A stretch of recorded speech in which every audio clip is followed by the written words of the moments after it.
நம்மளுக்கு அப்படி பேச தெரியாது. நம்ம இப்போ தமிழ் வாத்தியாராக இருந்தாலும் சரி, தமிழ்நாடு வாத்தியார் வீட்டுக்குள்ளே இருந்தாலும் சரி, அருமைக்குரிய சுற்றுலாத்துறை அமைச்சர் வந்து சிவகாமியின் மகள்ல தொடங்கி அவர் பேசின விதமோ, அதற்கு மேல அருமைக்குரிய அண்ணன் உயர்கல்வித்துறையினுடைய இன்று அமைச்சர் என்றும் என்னுடைய அண்ணன் விஸ்வநாதன் அவர்களுடைய பேச்சும் நம்ம பேச்சும் ரொம்ப வித்தியாசமா இருக்கணும். அவர்கள் மலை மாதிரி பேசுவாங்க, நம்ம சாதாரணமான மொழியில் பேசுறது.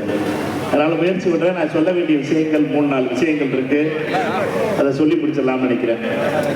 முதல்ல இந்த நிகழ்ச்சியை ஏன் குடியாத்தத்துல இந்த பொதுக்கூட்டத்தை நம்முடைய லஞ்சம் தவிர நெஞ்சம் நிபர் பொதுக்கூட்டத்தை பெருந்தலைவர் காமராஜருடைய பிறந்தநாள் பொதுக்கூட்டத்தை 124வது பிறந்தநாள் பொதுக்கூட்டத்தை ஏன் குடியாத்தத்தில் கொண்டாங்க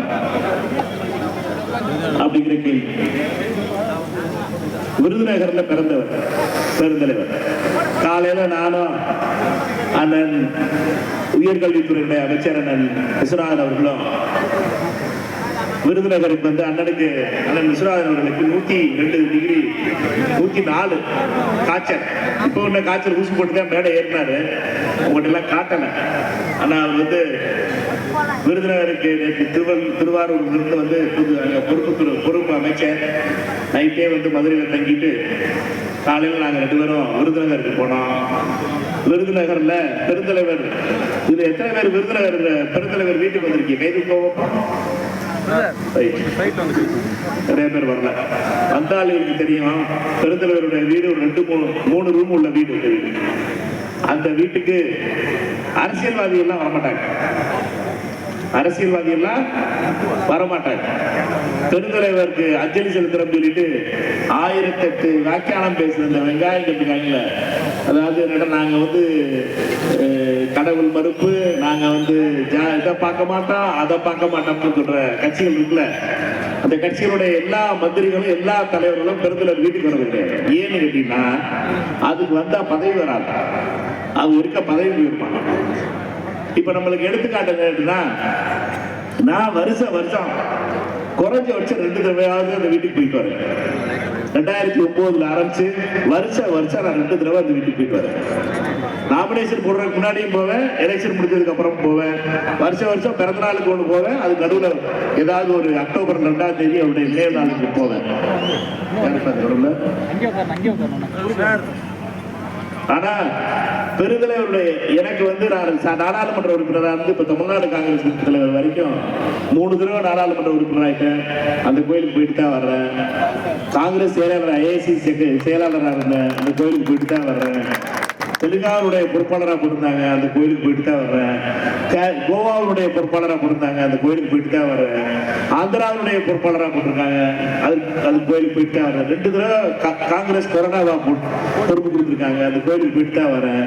இப்போ தமிழ்நாடு காங்கிரஸ் கமிட்டி தலைவர். அதே மாதிரி அருமைக்குரிய சகோதரர் ராஜேஷ்குமார் அவர்கள் சாதாரண எம்எல்ஏவா வந்தாரு. அதுக்கப்புறம் அவர் சட்டமன்றத்தினுடைய துணை தலைவர் ஆனாரு. அதுக்கப்புறம் திருப்பி வந்தாரு. திருப்பி பார்த்தா சட்டமன்ற காங்கிரஸ் தலைவர் ஆயிட்டாரு. அதுக்கப்புறம் திருப்பி வந்தாரு. இப்ப பார்த்தா மந்திரியா சுற்றுலாத்துறை அமைச்சராக இருக்காரு ராஜேஷ்குமார். அருமைக்குரிய அண்ணன் விஸ்வநாதன் அவர்களை பொறுத்த மட்டும் அகில இந்திய காங்கிரஸ் கமிட்டியுடைய செயலாளராக இருந்தாரு. அதுக்கப்புறம் பாத்தீங்கன்னா உயர்கல்வித்துறை அமைச்சர் ஆனாரு. இன்னைக்கு திருப்பி வந்துட்டு போயிருக்காரு. திருப்பி அடுத்து அவருக்கு ப்ரமோஷன். இதுதான் நம்ம பார்க்கிற பெருந்தலைவர் காமராஜர். அவரை பொறுத்த மட்டும் நம்மோடு வாழ்பவர் பெருந்தலைவர் காமராஜர். நமக்கு காங்கிரஸ் கட்சிக்கும் ஏழைகளுக்கும் சாமானியர்களுக்கும் பல வகையில நல்லதை செஞ்ச ஒரு பெரிய மனுஷன் வீட்டுக்கு பகுத்தறிவு பேசுற இந்த பகுத்தறிவு வாக்கியானம் பேசுற கட்சியினுடைய எந்த தலைவராவது போயிருக்காங்களா? விருதுநகருக்கு போனதில்லை. 50 வருஷத்துல எந்த தலைவர் அந்த வீட்டுக்கு போனதில்லை. ராஜீவ் காந்தி மட்டும்தான் போயிருக்காரு. காங்கிரஸ் பிரதமராக இருக்கும் பொழுது ராஜீவ் காந்தி அவர்கள் அதை தவிர வேற யாரும் போல. ஆனா நான் இது வரைக்கும் ஏற்கனவே 12 மத்திய அமைச்சர்களை கூட்டிட்டு வந்திருக்கேன். நம்முடைய உள்துறை அமைச்சராக இருந்த ப. சிதம்பரம் அவர்களாக இருக்கட்டும், அதுக்கப்புறம் நிதி அமைச்சரானதுக்கு அப்புறம் வந்தாங்க திரு ஜி.கே. வாசன் அவர்கள் வந்திருக்காரு. எல்லா அமைச்சர்களும் காங்கிரஸ் அமைச்சர்கள் எங்க விருதுநகர் இருந்திருக்காங்க. நம்மை பொறுத்த மட்டும் பெருந்தலைவர் காமராஜர் வீடு என்பது நமக்கு கோயில். நம்முடைய ஏனென்றால் அவர்கள் ஏழைகளுக்கும் சாமானியர்களுக்கும் என்ன செஞ்சாருங்கிறது நம்ம எல்லாருக்கும் தெரிஞ்ச விஷயம் தான்.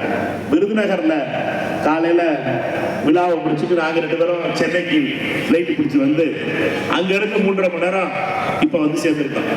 இப்ப இதை முடிச்சுட்டு நாங்க 3 பேரும் கிளம்பி சென்னைக்கு போகணும். ஏன்னா நாளைக்கு 2 பேருக்கும் சென்னை 2 அமைச்சர்களுக்கு சென்னையில் அமைச்சரவை கூட்டம் காலையில 10:30 மணிக்கு.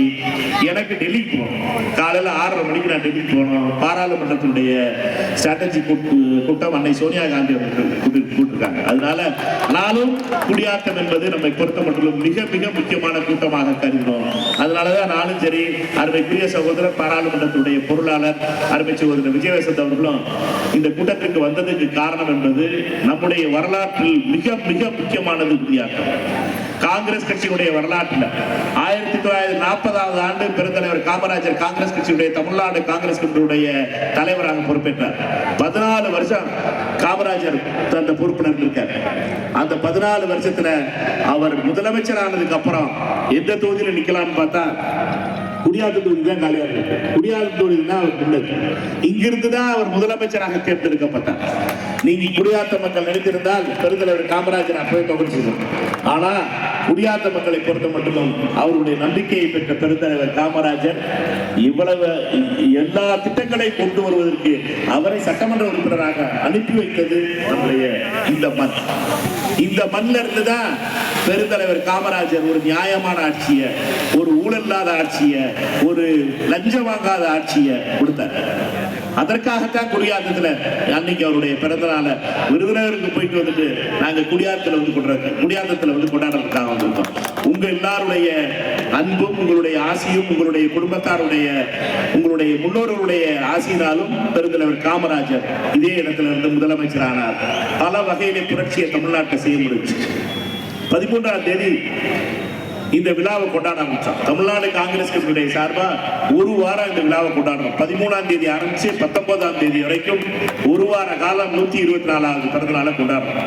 பெருந்தலைவர் காமராஜருடைய பிறந்த நாள் ஒரு வாரம் ஏன் கொண்டாடுறோம் அப்படின்னா, பெருந்தலைவர் காமராஜரை பொறுத்த மட்டும் நாங்க ஒரு வாரம் அல்ல, ஒரு வருஷம் கொண்டாடணும். ஆனா நம்மை பொறுத்த மட்டும் ஒரு வாரம் ஏன் கொண்டாடுகிறோம் என்றால், இந்த புதிதாக 59 வருஷத்துக்கு அப்புறம் 59 வருஷத்துக்கு அப்புறம் நம்ம எல்லாருக்கும் மரியாதை கிடைப்பதை போல, நம்ம அனைவருக்கும் பெருமை கிடைப்பதை போல நம்முடைய 2 அமைச்சர்கள் இப்பொழுது ஆட்சியில் இருக்காங்க. அருமைக்குரிய சகோதரர் விஜய் அவர்களுடைய அரசு. நம்மை பொறுத்த மட்டும் அருமைக்குரிய தலைவர் ராகுல் காந்தி அவர்களுடைய எண்ணம் என்பது என்னவா இருந்துச்சு? அவருக்கு மரியாதை தான் கொடுத்தாங்க கூட்டணி கட்சிக்காரங்க. அவருக்கு யாருக்கும் மரியாதை எல்லாம் கொடுக்காம இருக்கல. அன்னை சோனியா காந்தி அவர்களுக்கு நல்லா மரியாதை கொடுத்தாங்க. அதுல எல்லாம் ஒரு கம்மி இல்லை. ஆனா கடைசி காங்கிரஸ் தொண்டருக்கு மரியாதை கொடுக்க மறந்த கட்சி கூட்டணி கட்சி ஆயிடுச்சு. கடைசி தொண்டர்களுக்கு மரியாதை கொடுக்கல. சாமானியமான வட்டார நகர காங்கிரஸ் கமிட்டியில் இருக்க தோழர்களுக்கு, மாவட்ட காங்கிரஸ் கமிட்டியில் இருக்கின்ற நிர்வாகிகளுக்கு கூட்டணியில மரியாதை இல்லாதவருடைய விளைவாத்தான் நம்மை பொறுத்த மட்டும் ஆட்சியில பங்கு வேணும்னு கேட்டோம். நம்ம என்ன கமிஷன் வாங்குறதுக்கு பங்கு கேட்டோம்? நம்ம என்ன மண்ணையும் கண்ணையும் கலாண்டு வைக்கிறதுக்கு பங்கு கேட்டோம்? நம்ம கேட்டதெல்லாம் மரியாதைக்காக. இங்க சுற்றுலாத்துறை அமைச்சர் இங்க இருக்காரு, உயர்கல்வித்துறை அமைச்சர் இருக்காரு. 2 பேரும் வியாழக்கிழமையும் புதன்கிழமை அண்ணன் விஸ்வநாதன் அவர்கள் வர்றாரு சத்தியமூர்த்தி பவனுக்கு. மாலை 5 மணிக்கு நீங்க பார்க்கணும்னா என்ன பேசணும்னாலும் சரி, நீ 5 மணிக்கு புதன்கிழமை 5 மணிக்கு சத்தியமூர்த்தி பவனுக்கு வந்தீங்கன்னா 9 மணி வரைக்கும். நேத்தன போன வாரம்லாம் அண்ணனுக்கு 10:30 மணி ஆயிடுச்சான். 10:30 மணி வரைக்கும் காங்கிரஸ் தோழர்கள் அவருடைய குடும்பத்தில் இருக்கவங்களுடைய அட்மிஷனா இருக்கட்டும், மற்ற பிரச்சனைகளா இருக்கட்டும், கல்லூரியில படிக்கிற பிரச்சனைகளா இருக்கட்டும், எல்லாத்தையும் எடுத்து சொல்றாங்க. திரு ராஜேஷ்குமார் சுற்றுலாத்துறை அமைச்சர் வியாழக்கிழமை அதே மாதிரி 5 மணிக்கு அங்கிருந்து ஒவ்வொரு நாளும் ஒவ்வொரு வாரத்திலும் ஒரு நாள் கட்சி அலுவலகத்திலிருந்து சத்தியமூர்த்தி பவன்ல 2 பேரும் 2 வாரங்கள் சந்திச்சிருக்காங்க. நான் இதே காங்கிரஸ் பொதுச் செயலாளர் திரு வேணுகோபால் அவர்கிட்ட சொன்னேன். நம்ம அமைச்சர்கள் 2 பேரும் 2 வாரமா இருக்காங்க. ராகுல் ராகுல் காந்தி அவர்கிட்ட, தலைவர் ராகுல் காந்தி அவர்கிட்ட சொல்லணும்னு. அவர் சொன்னாரு 54 வாரம் இருந்து முடிக்கிட்டவங்க, அதாவது ஒரு வருஷம் 54 வாரம் அவர்கள் இருந்துட்டு எவ்வளவு மனுவை எத்தனை பேருக்கு பிரச்சனையை தீர்த்து வச்சாங்க லிஸ்டோட போய் தலைவர்கிட்ட போய் காட்டு. அதுக்கு முன்னாடி சொல்லாத. ஏன்னு முதல்ல எல்லாம் பிகினிங்லாம் நல்லா தான் இருக்கும், நல்ல முதல்ல தொடக்கம்லாம் நல்லா தான் இருக்கு. நம்ம கடைசியா பார்த்தீங்கன்னா நம்ம ஏதாச்சும் ஒன்று போட்டு விட்டுருவோம் அப்படின்னு சொல்லி 2 அமைச்சர்கிட்ட சொன்னேன். அதனால நம்மை பொறுத்த மட்டும் நம்முடைய அமைச்சர்கள் 2 கண்களாக நமக்கு இருக்காங்க. திரு விஸ்வநாதன் அவர்களும் திரு ராஜேஷ்குமார் அவர்களும் உங்களுடைய அமைச்சர்களாக இருக்கிறார்கள், நம்முடைய அமைச்சர்களாக இருக்கார், காங்கிரஸ்காரருடைய அமைச்சர்களாக இருக்கார். உங்களுக்கு எந்த விதத்திலும் எந்த உதவி தேவைப்பட்டாலும் சரி அவர்களால் முடிந்த அளவு நேர்மையாக, எதுவும் கமிஷன் வாங்காத, லஞ்சம் வாங்காத அமைச்சர்களாக இருக்கிறார்கள். அதனாலதான் ரொம்ப பெருமையா இருக்கு. நம்மை பொறுத்த மட்டும் நம்முடைய அமைச்சர்களை பற்றி ஒரு வார்த்தை இதுவரைக்கும் சொல்ல முடியாது. நம்மை பொறுத்த மட்டும் நாடாளுமன்ற உறுப்பினர் நான் 13 வருஷம் இருந்திருக்கேன். யாராவது ஒரு ஆள் என்னை நான் கமிஷன் வாங்கினேன், நான் வேலை வாங்கி கொடுக்குறது ஏமாத்தினேன், நான் கான்ட்ராக்ட் வாங்கி கொடுத்தேன், வாங்குறேன் காசு வாங்கினேன் யாராவது சொல்ல முடியுமா? சொல்ல முடியாது. ஏனென்றால் என்னை பொறுத்த மட்டும் அதுல மிக தெளிவாக இருக்கிறோம். நம்மை பொறுத்த மட்டும் நம்முடைய டிஎன்ஏவே நேர்மைதான். காங்கிரஸ்காரருடைய டிஎன்ஏயே நேர்மைதான். ஏன்னு கேட்டீங்கன்னா நம்முடைய டிஎன்ஏ காமராஜருடைய டிஎன்ஏ, நம்முடைய டிஎன்ஏ வீரர் சத்தியமூர்த்தியுடைய டிஎன்ஏ, நம்முடைய டிஎன்ஏ கக்கன்ஜியோட டிஎன்ஏ, நம்முடைய டிஎன்ஏ அன்னை இந்திரா காந்தியுடைய டிஎன்ஏ. நம்மை பொறுத்தவரை நேர்மையாக இருக்கப்படுகிறவர். நம்ம மற்றவங்களுடைய சொத்துக்களுக்கு ஆசைப்படாதவர்கள். ஊருக்கு சொத்து ஆசை ஆட்டையை போட்டு சாப்பிடுறது காங்கிரஸ்காரனுக்கு தெரியாது. சொத்தை காப்பாற்ற தெரியாத காங்கிரஸ்காரன், சொத்தை கொடுத்து வாழ்ந்தவர் காங்கிரஸ்காரன். அதுதான் காங்கிரஸ்காரனுடைய பலம். கடைசியாக பெருந்தலைவர் காமராஜர் மறையும் பொழுது அவர்கிட்ட இருந்தது என்ன, 8-10 வேட்டி சட்டையும் 2-3 ஒரு 100 ரூபாய் 120 ரூபாய் காசு தான் இருந்துச்சு. அதை தவிர ஒண்ணுமே இல்லை. வாடகை வீட்டில் தான் வாழ்ந்தார்கள் கூட கிடையாது. அவ்வளவு பெரிய மனுஷனாக இருந்தவருக்கு 11 ஆண்டுகள் முதலமைச்சராக இருந்தவர்கிட்ட காரு கூட கிடையாது. இப்ப 11 வருஷம் 10 வருஷம் 6 வருஷம் முதலமைச்சராக இருந்தவர்கிட்ட பாத்தீங்கன்னா இப்படி காசு இருக்கு, ஏக்கர் கணக்கில் இடம் இருக்கு, ஏக்கர் கணக்கில் கடை இருக்கு, வசதி வாய்ப்புகள் அவ்வளவு இருக்கு. ஆனா பெருந்தலைவர் காமராஜருக்கு அப்புறம் அப்படி ஒரு நேர்மையான ஒரு முதலமைச்சர் இந்தியாவுக்கு தமிழ்நாட்டை கிடைக்கல. 59 வருஷத்துக்கு அப்புறம் மீண்டும் ஒரு முறை லஞ்சம் வாங்காத முதலமைச்சர், நேர்மையான முதலமைச்சர் வர வேண்டும் என்று தமிழக மக்கள் தேர்ந்தெடுத்ததுதான் அருமைக்குரிய சகோதரர் விஜய் அவர்கள். விஜய் அவர்களை பொறுத்த மட்டும் அருமை தலைவர் ராகுல் காந்தி அவர்களோடு இருக்கு அவருக்கு இருக்கிற பாசம் என்பதை நாம் மறந்துடக்கூடாது. நம்ம ராகுல் காந்தி அவர்களை அவர் அழைத்தது மை டியர் பிரதர் தான் சொன்னார். இன்னைக்கு வரும்போது அவர் சொன்னது என்னன்னா, இதுவரை ராகுல் காந்தி அவர்களை பொறுத்த மட்டும் உண்மையான அன்போடு ராகுல் காந்தியை நேசிப்பவராக தமிழகத்தினுடைய முதலமைச்சர் சகோதரர் விஜய் அவர்கள் இருக்கிறார். அவருடைய ஆட்சி நேர்மையான ஆட்சியாக இருக்கிறது. அவருடைய ஆட்சி ஏழை மக்களுடைய நல்லவர்களுடைய ஆட்சியாக இருக்கிறது. நாம் துணை நிற்போம். காங்கிரஸ் கட்சியை பொறுத்த மட்டும் நம்ம அவரோடு துணை நின்று இந்த ஆட்சி நல்லபடியாக ஆகணும். வெறும் கமிஷன் ஆட்சியாக 2% ஆரம்பிச்சாங்க கமிஷன் 67-68 2% ஆரம்பிச்ச கமிஷன் 2, 4, 6, 8, 10, 12, 14, 16, 18, 20, 22, 24, 28, 26, 28, 30, 32, 34, 36, 38, 39 வரைக்கும் போயிடுச்சு. திருப்பி வந்திருந்தா 45% கமிஷன் வாங்கி ஆட்சி நடத்துற ஆட்சி முறையை மாற்றி கமிஷன் இல்லாத ஆட்சியாக மாற்றி பார்ட்டி ஃபண்டே வாங்க மாட்டோம் அப்படின்னு ஒரு ஆட்சி நடத்துறது சாதாரணமான விஷயம். இது இந்த துவக்கத்திலேயே மிகப்பெரிய விஷயமாக இருக்கிறது. பார்ட்டி ஃபண்ட் வேணாம், பார்ட்டி ஃபண்டே கிடையாது, ஒழுங்கா ரோட போடு, ஒழுங்கா கட்டடத்தை கட்டு, ஒழுங்கா வேலையை பாரு, டிரான்ஸ்ஃபருக்கு காசு கிடையாது, அட்மிஷனுக்கு காசு கிடையாது, பள்ளிக்கூடம் ஆரம்பிக்கிறோமா காசு கிடையாது, காலேஜ்ல சீட் கூட்டணுமா காசு கிடையாது, வெறும் கரப்ஷனை மட்டும் பேசிக்கிட்டு இருக்கேன் அப்படின்னா லஞ்சம் மட்டும்தான் இந்தியாவுடைய மிக முக்கியமான பிரச்சனையா இருக்கு. அதுவும் குறிப்பிட்ட சயின்டிபிக் கரப்ஷன் ஆயிடுச்சு. மோடியை பொறுத்த மட்டும் அதானி அம்பானியை நம்பி மட்டும்தான் நாட்டே நடக்கிறாரு. அதானி அம்பானியை வச்சுதான் மொத்த நாடே நடத்திட்டு இருக்கு. எல்லா வேலையும் அதானி அம்பானிக்கு பேரும், அதானி அம்பானி கொடுக்குற காசை வச்சு கட்சி நடத்திட்டு இருக்காங்க. இருக்கிறதுலே பெரிய பணக்கார கட்சியா பாஜக மாறிடுச்சு.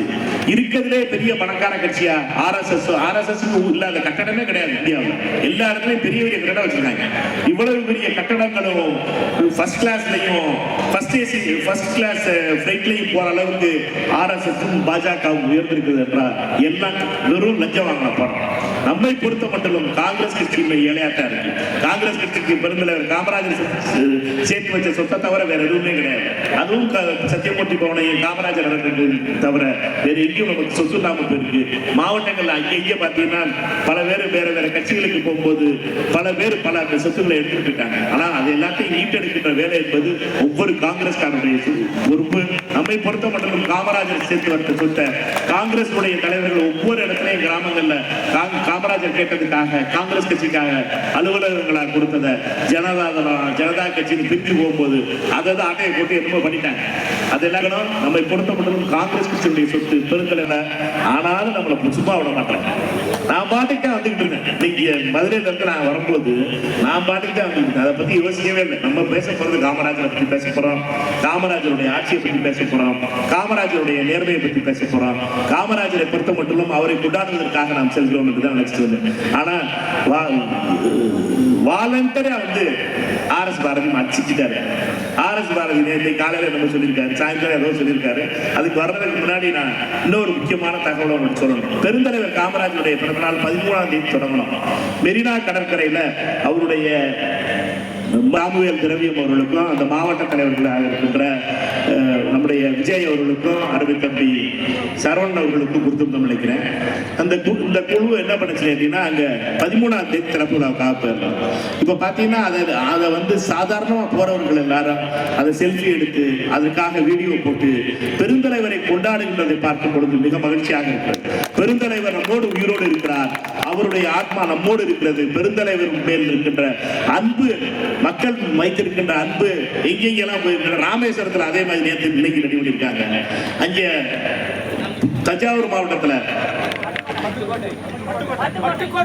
அங்கேயே கடலூர் ஊர் புதுப்பட்டியில இதே மாதிரி காமராஜருடைய உருவத்தை உருவாக்கியிருக்காங்க. காமராஜர் மேல் இருக்கிற அன்பு என்பது மிகப்பெரிய அன்பு. அது அவர் மேல் மக்கள் வைத்திருக்கிற நம்பிக்கை மிகப்பெரியது என்பது நமக்கு தெரியும். இன்னைக்கு நம்ம இப்போ கையெழுத்து போடலையோ கட்டி கொடுக்கிட்டு இருக்கப்பா, நான் விடலை, உன்னோட பழக்கம் மாற மாட்டேது அப்படிங்கிறத சொல்லுங்க. நம்மை பொறுத்த மட்டும் 2019ஆம் தேதி இன்று இந்த கூட்டம் நடக்குது. 19ஆம் தேதி மதுரையிலே நிறைவு விழா நடக்க போகிறது. மாண்புமிகு முன்னாள் நிதியமைச்சர் திரு ப. சிதம்பரம் அவர்களும் அருக்குரிய அண்ணன் திருநாவுக்கரசு அவர்களும் அந்த கூட்டத்தில் கலந்துக்கிற போறாங்க மதுரையில. அதனால இந்த நிறைவு விழா என்பது 19ஆம் தேதி மதுரையில் நடக்கும். நம்முடைய பார்வை என்பது லஞ்சம் தவிர நெஞ்சம் நிமிர், இதுதான் நம்முடைய வார்த்தைகளா இருக்கணும். நாம் இதை கொண்டு செல்ல வேண்டும். நம்மை பொறுத்த மட்டும் காங்கிரஸ்காரர்களுக்கு மட்டும்தான் இந்த தகுதி இருக்கிறது இதை பற்றி சொல்வதற்கு. நம்மை பொறுத்த மட்டும் நம்ம 60 வருடங்களாக 59 வருஷமா இவ்வளவு நாள் தவம் இருந்து காங்கிரஸ் கட்சியினுடைய இந்த துண்டை போட்டுக்கிட்டு நம்ம பெரியவர்களையும் சகோதரர்களையும் நான் நடந்து வரும்போது பார்க்கும் பொழுது இவ்வளவு நம்பிக்கையோடு இருக்கின்ற இந்த சகோதரர்களுடையும் பெரியவர்களையும் நண்பர்களையும் பார்க்கும் பொழுது எனக்கு இன்னும் நம்பிக்கையா இருக்கு. காங்கிரஸ் கட்சியை பொறுத்த மட்டும் 2 அமைச்சர்கள் இல்ல, இன்னும் அமைச்சர்களை நாம் உருவாக்குவோம். இந்த கூட்டணியில அருமைக்குரிய சகோதரர் விஜய் அவர்களுடைய அரசு தொடர்வதற்காக, அருமைக்குரிய நல்லாட்சி தொடர வேண்டும் என்பதற்காக நாம் உடன் நிற்போம் என்பதில் மட்டும் எந்த சந்தேகமும் கிடையாது. நான் அடிக்கடி சொல்வதை போல 2029 நம்முடைய நம்பிக்கை என்பது எப்படி நம்ம பெருந்தலைவர் காமராஜரோ அதை போலவே நம்முடைய வருங்காலம் என்பது ராகுல் காந்தி தான். ராகுல் காந்தியை தவிர யாரும் தலைவர் கிடையாது தமிழ்நாட்டில். காங்கிரஸை பொறுத்த மட்டும் நம்முடைய முகம் என்பது ராகுல் காந்தி அவர்கள் தான். ராகுல் காந்தியை முன்னிறுத்தி தான் நம்ம எலெக்ஷனுக்கு போறோம். 2029 தேர்தல் என்பது ராகுல் காந்தியா மோடியா தான் தேர்தல். ராகுல் காந்தி ஒரு பக்கம், மோடி ஒரு பக்கம். யாரெல்லாம் ராகுல் காந்தியோட இருக்கியோ இரு, யாரெல்லாம் மோடியோட இருக்கியோ போ, மக்கள் தேர்ந்தெடுப்பாங்க. ராகுல் காந்தி அவர்களை பொறுத்த மட்டும் இந்தியாவில் நீட் இல்லாம போகணும்னா ராகுல் காந்தி வரணும். தமிழ்நாட்டில் 100 நாள் வேலை வாய்ப்பு மீண்டும் அதே பொலிவோடு வரணும்னா ராகுல் காந்தி வரணும். அதே மாதிரி என்னுடைய அரசுக்கு துணையாக மத்திய அரசு இருக்க வேண்டும் என்றால் ராகுல் காந்தி அவர்கள் பிரதமராக வேண்டும் என்பதை நான் எடுத்து சொல்லணும் என்று மட்டும் உங்களை சொல்லிக்கிறேன். அதோட கடைசியா போறதுக்கு முன்னாடி உங்க எல்லாத்தையும் ஒன்றே ஒரு விஷயத்தை தான் சொல்ல விரும்புறேன். இன்னைக்கு தேவையில்லாம ஆர்.எஸ். பாரதி குறுக்க வந்துட்டார். அதனால அவர் ஆர்.எஸ். பாரதியை பொறுத்தவரைக்கும் அந்த அவரை பொறுத்த வரைக்கும் ஜனவரி மாசத்துல இருந்து அரைவீசை பாரதி என்று அழைக்கப்படுவார். அவர் ஏனென்றால் அவர் சொல்லியிருக்காரு, ஒரு கார்பரேஷன்ல தாவாய்க்காவோ அல்லது கூட்டணி கட்சிகளோ ஜெயிச்சுட்டா நான் அரைவீசை எடுத்துக்கிறேன்னு ஆர்.எஸ். பாரதி சொல்லியிருக்காரு. அதாவது 26 கார்பரேஷன் இருக்கு தமிழ்நாட்டில். 26 கார்பரேஷன்ல ஒரு கார்பரேஷன் அதாவது மாநகராட்சி ஜெயிச்சிருச்சுன்னா RBC எடுத்துக்கிறேன் RS பாரதி. அதனால ஜனவரிக்கு அப்புறம் நாம் அவரை RS பாரதியை RBC பாரதி என்று அழைப்போம். ரெண்டாவது அவர் சொல்லியிருக்காரு நம்மளை பத்தி தேவையில்லாம இதெல்லாம் பேச்சு தேவையா? நான் பாட்டுக்கு தானே போய்கிட்டு இருந்தேன். நான் தேவையில்லாம இந்த பேச்செல்லாம் தேவை. நான் பாட்டு ஒரு 10 நாளா எதுவுமே பேசல இதெல்லாம் பத்தி. ரவி திரு பாரதி அவர்களே பேரே உங்களுக்கு தப்பா வச்சிருக்காங்க, இருந்தாலும் பொறுத்துக்கிறோம் நாங்க. சரியா? ஒரு பாட்டு பாட தெரியாது, ஒன்றும் பாட தெரியாது, கவிதை எழுத தெரியாது, பேசுறதெல்லாம் வாயை திறந்தாவே வெறும் மெட்ராஸ் சாக்கடை தான் வாசம் வருது. இதை வச்சுட்டு எந்தெந்த பேச்சு பேசிக்கிட்டு காங்கிரஸ்காரங்க பேசுறது? ரவீந்திரநாத் தாகூர் பேரன் இல்லைன்னா நான் பெருந்தலைவர் காமராஜருடைய பேர். நான் பெருந்தலைவர் காமராஜரை முழுமையாக நம்புவோம். என்னை பொறுத்த வரைக்கும் காங்கிரஸ்காரன் நேர்மையான, நான் நெஞ்சத்தை நிமித்தி சொல்வேன், எது இருந்தாலும் சரி நாங்க நேர்மையானவர்கள். எங்களை பொறுத்த மட்டும் நீ என்ன சொன்ன? கவர்னர் ஆட்சிக்கு கவர்னர் பதவி தேவையில்லை. யார் இருக்கும்போது? ரவி இருக்கும்போது, ரவி இருக்கும்போது கவர்னர் ஆட்சியை கவர்னரே தேவையில்லை தமிழ்நாட்டுக்கு. ரவி போ ரவி போ ரவி போன்னு சொல்லிட்டு கடைசியா இப்ப அலேக்கர் வந்ததுக்கு அப்புறம் போய் பெட்டிஷன் கொடுக்குறியப்பா. அந்த அலேக்கர் கவர்னர்கிட்ட போய் சிபிஐ விசாரணை வேணும்னு சொல்லி முதல்ல சிபிஐ வரக்கூடாது, நீ சிபிஐ தமிழ்நாட்டுக்குள்ள அலோவ் பண்ணக்கூடாது. நீ இப்ப பாத்தீங்கன்னா சிபிஐ வரணுமா? அதை போய் கொடுக்கறது கவர்னரா? என்னப்பா ஆச்சு? 17ஆம் தேதிக்கு அப்புறம் இந்த ரிசல்ட் வந்ததுக்கு அப்புறத்துல இவ்வளவு பல்ட்டியா? முதல்ல கவர்னர் வேணாம் நீ, இப்ப பார்த்தா கவர்னர் அதே கவர்னர்கிட்ட போய் சிபிஐ வேணாம் நீ, அதே ஏன்? இதை கேட்டா எங்க பேர கோவம். ரவீந்திரநாத் அவருடைய பேர் பதில் தெரிஞ்சா பதில சொல்லுப்பா பாரதி. பெரிய மனுஷனா இருக்கேன்னு சொல்லி விட்டுட்டு போயிருக்கீங்க. என்னட்டா உன்னை மட்டும் தெரிஞ்சுக்கிறீங்க, உங்களுடைய வார்த்தைகள்ல மரியாதை இருக்கு. காங்கிரஸ்காரனை பொறுத்த மட்டும் கேட்டுட்டு போறது ஒன்றும் அதெல்லாம் அந்த காலம் மலையேறிடுச்சு. வந்தே மாதிரம் ஜெயித்து சொல்றவங்க காந்தி இந்திய தேசிய காங்கிரஸ்ல காந்தி எப்படி இருந்தாரோ அதே மாதிரி நேதாஜியும் இருந்த கட்சி தான் அந்த கட்சி. நேதாஜி சுபாஷ் சந்திர போஸ் இருந்த கட்சி என்பதை மறந்துடுவாங்க. எங்களை பொறுத்த மட்டும் வெறும் காந்தி மாதிரி கன்னத்தை கேட்டுட்டே இருக்க கிடைக்காது, திருப்பி அடிக்கவும் தெரியும் காங்கிரஸ்காரனுக்கு என்பதை மறந்து விட வேண்டாம் என்று சொல்லிக்கிறேன். ஏனென்றால் நாங்கள் அடிக்காங்க, நான் பாட்டுக்கிட்ட பிரச்சனை எல்லாம் பேசிக்கிட்டு நான் பாட்டு காமராஜரை பற்றி பேசுறேன். தேவையில்லாம இழுத்து விட்டு இந்த அரபிச பாரதி தேவையில்லாம இதெல்லாம் தேவையா? முதல்ல உங்களுடைய கொள்கையில தெளிவா இருக்கு. பல்ட்டி அடிக்காது, பல்ட்டி அடிக்கிறது பேர் கிடையாது. எதுக்கு கவர்னர்? நாட்டுக்கு ஆட்டுக்கு தாடி தேவையில்லை, நாட்டுக்கு கவர்னர் தேவையில்லை சொன்னீங்களே, இப்ப போய் கவர்னர்கிட்ட போய் பெட்டிஷன் கொடுத்துருக்கீங்களே. சிபிஐ தேவையில்லையே, தமிழ்நாட்டுக்குள்ள சிபிஐ வரக்கூடாது, இப்ப சிபிஐ விசாரணை கேட்குறீங்க. ஏன் கேட்டா கோபம். நம்மை பொறுத்தப்பட்டு நம்ம ஒன்றும் குதிரைக்காலமான கேட்கல. நம்ம கவர்னர் வேணாம்னு சொல்ல மாட்டோம். காங்கிரஸ் கட்சி கவர்னர் வேணாம்னு சொல்லாது, கவர்னர் வேணும். மத்திய அரசினுடைய பிரதிநிதியா கவர்னர் இருக்கணும், இதுதான் காங்கிரஸ் கட்சியின் நிலை. ஆனா கவர்னர் நேர்மையா இருக்கணும், கவர்னர் நடுநிலையோடு இருக்கணும், கவர்னர் ஒரு அரசியல்வாதியா இருக்கக்கூடாது. பாஜக காரங்க என்ன பண்ணிருக்காங்க? பாஜகவுடைய கமலாலயமாயிட்டு தமிழ்நாட்டினுடைய கவர்னர் பாஜகவுடைய ஆபீஸை மூடிட்டு அண்ணாமலை வந்து கட்சியை உடச்சிட்டு போனதுனால புது கட்சி ஆரம்பிச்சு எல்லா பிஜேபி காரங்க போயிட்டாங்க. போனவருடைய நயனா நாயந்திரன் கடையை காலி பண்ணிட்டு நெல்லையில உட்கார்ந்துருக்காரு. அவர் வாட்டுக்காரு அல்வா கதையை பார்த்துட்டு இருக்காரு. அவரை பொறுத்த மட்டும் இந்த பிஜேபி அரசியல் எல்லாத்தையும் பார்க்கிற வேலையை கவர்னர் இருக்காங்க. கவர்னர் அலேக்கர் வந்து என்ன பண்ணிக்கிட்டு இருக்காரு? பாஜகவுடைய வேலையை பார்க்க ஆரம்பிக்கிறார். இதை எதிர்க்கிறோம். அதுவும் குறிப்பிட்ட விதத்தில் டெல்லிக்கு போயிட்டு வந்ததுக்கு அப்புறம் கவர்னர் பண்ற வேலையை தான் இருந்தது. அமித்ஷா அவர்களோட வாங்கி வந்த வேலையை என்ன பண்றாரு? இந்த அரசை எப்படியாவது டிஸ்டர்ப் பண்ணணும், இந்த அரசுக்கு ஏதாவது ஒரு பிரச்சனையை கொடுக்கணும். குதிரை பேரம், கழுதை பேரம், யானை பேரம், அந்த பேரம், இந்த பேரம் கதையை ஓட்டிக்கிட்டே இருக்காங்க. என்ன இவர்களை பொறுத்தப்பட்டு இவர்களால் பொறுக்க முடியவில்லை பாஜக காரர்களால், RSS காரர்களால். ஏனென்றால் ஒரு நேர்மையான ஆட்சி இருக்கு, ஒரு நேர்மையான அமைச்சர்கள் இருக்கிறார்கள். காங்கிரஸ் கட்சி அதில் அமைச்சரவையில் இருக்கு, விடுதலை சிறுத்தைகள் அமைச்சரவையில் இருக்காங்க, முஸ்லீம் லீக் அதில் அமைச்சரவையில் இருக்கு. இதனால அவர்களால் பொறுக்க முடியும். திரு விஜய் அவர்களுடைய நேர்மையான ஆட்சி இவர்களால் பொறுக்க முடியல. யாரெல்லாம் பொறுக்க முடியலையோ அவர்களால் ஒன்று சேர்றாங்க. ஒரே நேரத்தில் பாத்தீங்கன்னா 3 கட்சி போய் கவர்னர்கிட்ட போய் ஒரே காப்பி பேஸ்ட் பண்ண பெட்டிஷனை கொண்டு போய் கொடுக்குறாங்க. எல்லாம் குதிரை பேரமா.